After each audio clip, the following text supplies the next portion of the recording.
بسم اللہ الرحمن الرحیم حامداً و مصلیاً اما بعد۔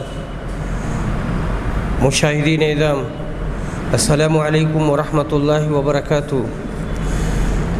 باب المغفر، خود کا بیان۔ قال الامام البخاری رحمہ اللہ حدثنا ابو الولید قال حدثنا مالک عن الزہری عن انس بن مالک ان النبی صلی اللہ علیہ وسلم دخل عام الفتح وعلى رأسه المغفر۔ انس، حدیث نمبر 5808۔ انس بن مالک روایت کرتے ہیں کہ نبی صلی اللہ علیہ وسلم فتح مکہ کے سال مکہ مکرمہ میں داخل ہوئے تو آپ کے سر پر خود تھی۔ اس حدیث سے یہ نکلا کہ اگر حج یا عمرے کی نیت نہ ہو اور آدمی کسی کام کاج یا تجارت کے لیے مکہ آئے تو بغیر احرام کے بھی مکہ میں داخل ہو سکتا ہے، اس میں کوئی قباحت نہیں ہے۔ باب البرود والحبرۃ والشمل، دھاری دار چادروں، یمنی چادروں اور کملیوں کا بیان۔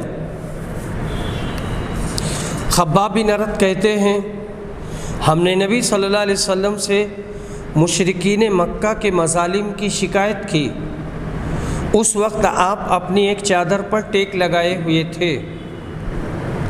معلوم ہوا کہ ایسے مواقع پر چادروں یا کملیوں وغیرہ کا استعمال کرنا درست ہے اور جائز ہے۔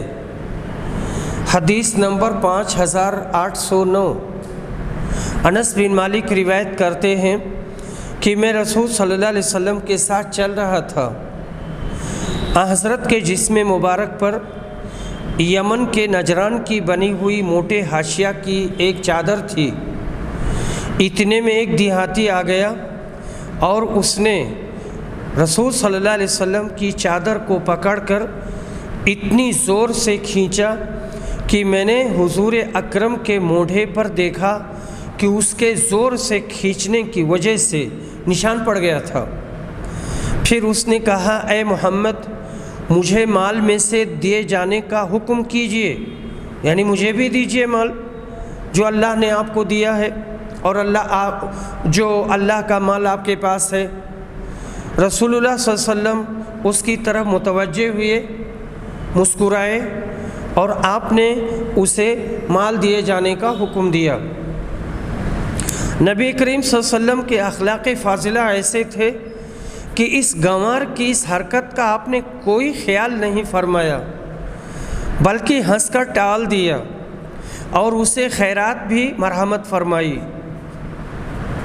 اس وقت جسم مبارک پر آپ چادر تھی۔ باب اور حدیث میں یہی مطابقت ہے۔ حدیث نمبر 5810۔ سہل بن سعد ساعدی روایت کرتے ہیں کہ ایک عورت ایک چادر لے کر آئیں جو اس نے خود بنی تھی۔ حضرت سہل نے کہا، تمہیں معلوم ہے وہ بردہ کیا تھا؟ پھر بتلایا کہ یہ ایک اونی چادر تھی جس کے کناروں پر حاشیہ ہوتا ہے۔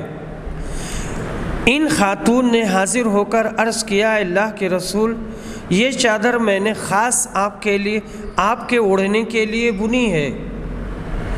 حضور اکرم نے وہ چادر ان سے اس طرح لی گویا آپ کو اس کی ضرورت ہے۔ پھر حضرت صلی اللہ علیہ وسلم اسے تہبند کے طور پر پہن کر ہمارے پاس تشریف لائے۔ جماعت صحابہ میں سے ایک صاحب نے اس چادر کو چھوا اور عرض کیا، اے اللہ کے رسول، یہ مجھے عنایت فرما دیجئے، یہ مجھے دے دیجئے۔ اور مطالبہ کرنے والے حضرت عبد الرحمن بن عوف تھے۔ رسول صلی اللہ علیہ وسلم نے فرمایا، اچھا۔ جتنی دیر اللہ نے چاہا آپ مجلس میں بیٹھے رہے، پھر تشریف لے گئے اور اس چادر کو لپیٹ کر ان صاحب کے پاس بھیجوا دیا۔ صحابہ نے اس پر ان سے کہا، تم نے اچھا نہیں کیا۔ نبی صلی اللہ علیہ وسلم سے وہ چادر مانگ لی۔ تمہیں معلوم ہے کہ آپ کبھی کسی سائل کو محروم نہیں فرماتے۔ انہوں نے کہا، اللہ کی قسم، میں نے تو صرف نبی صلی اللہ علیہ وسلم سے یہ اس لیے مانگی ہے کہ جب میں مروں تو یہ میرا کفن ہو۔ حضرت سہل نے بیان کیا چنانچہ وہ چادر اس صحابی کے کفن ہی میں استعمال ہوئی۔ یہ حضرت عبد الرحمن بن عوف تھے۔ اس حدیث سے یہ مسئلہ معلوم ہوا کہ کفن کے لیے بزرگوں کا مستعمل لباس لے لینا جائز ہے، لیکن یہ چیز محل نظر ہے۔ میرے نزدیک یہ محل نظر ہے، بزرگ نہیں کہنا چاہیے بلکہ انبیاء، یعنی انبیاء کے آثار یا ان کے کپڑوں سے تبرک جائز ہے۔ وہ خاتون کس قدر خوش نصیب تھی جس نے اپنے ہاتھوں سے نبی صلی اللہ علیہ وسلم کے لیے وہ اونی چادر بہترین شکل میں تیار کی اور آپ نے اسے بخوشی قبول فرما لیا۔ پھر حضرت عبد الرحمن بن عوف بھی کیسے خوش نصیب ہیں جن کو یہ چادر کفن کے لیے نصیب ہوئی۔ چونکہ اس حدیث میں آپ کے لیے اونی چادر کا ذکر ہے، باب سے یہی مطابقت ہے۔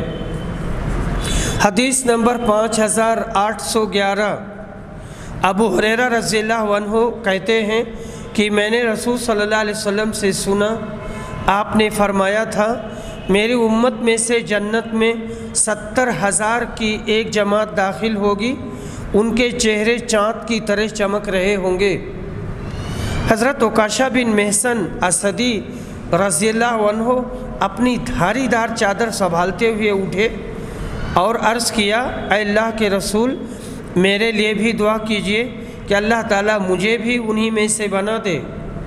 حضرت نے فرمایا، اے اللہ، عکاشہ کو بھی انہی میں سے کر دے۔ اس کے بعد قبیلے انصار کے ایک صحابی سعد بن عبادہ کھڑے ہوئے اور کہا، اے اللہ کے رسول، دعا فرمائیے کہ اللہ تعالیٰ مجھے بھی ان میں سے کر دے۔ رسول اللہ صلی اللہ علیہ وسلم نے کہا، تم سے پہلے عکاشہ دعا کرا چکا اور وہ سبقت لے گئے۔